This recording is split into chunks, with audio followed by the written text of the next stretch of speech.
When we read the text, our goal isn't merely to ask, what does this verse say? But what is the author arguing? And that settles it. So when someone says to you, hey, this is about indulgence, you're like, can you first tell me what's Paul's point in this chapter? And as soon as they can say to you, well, Paul's point is that you don't need to add anything to Christ, like, doesn't that kind of seem funny that you're adding something to Christ? Someone says, you need to be baptized to be saved, you need to follow this ritual, like, what's Paul's argument? Do you see that question? We need to know that. We need to understand this. That's the whole point. The argument matters. Before we debate a phrase in Matthew, we have to first ask, what's Matthew doing in the chapter? Before we wrestle with Romans 9, we have to know what Romans is about. And before we analyze a detail in Revelation, we have to grasp the argument of the whole, the unveiling of the Lamb's victory.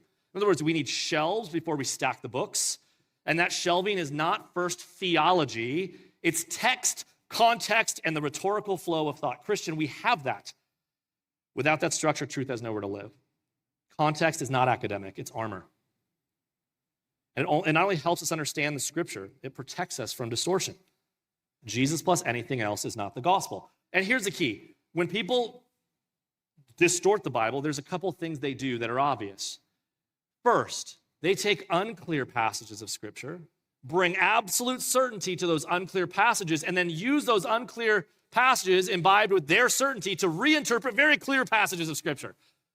So the person that says you need to be baptized to be saved, for example, when we get to passage where Paul's like, grace alone, through faith alone, that's it. They say, oh, when he says by faith, he means baptism. I'm sorry, what?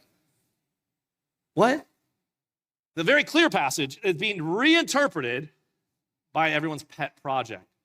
It's interesting that when people want to trick you up, they're using all these obscure sections and, they're going through this whole stuff, the Jezebel, all this stuff and then they use that to reinterpret plain things. When someone comes to your door quoting a verse, do not sprint to another verse. Ask them what the chapter is about. Ask them what argument the author is making, and watch how quickly false teaching melts under that light. That's why we have to know the Bible by its arguments, not just its adjectives. We have to know what each book is doing. We have to know the logic of grace, but we also need to know the language of it. Because when you know the whole, when you can see the forest, not just the leaves, the counterfeits can't fool you any longer. A cult can quote, a skeptic can twist, but neither can overturn the argument of God himself.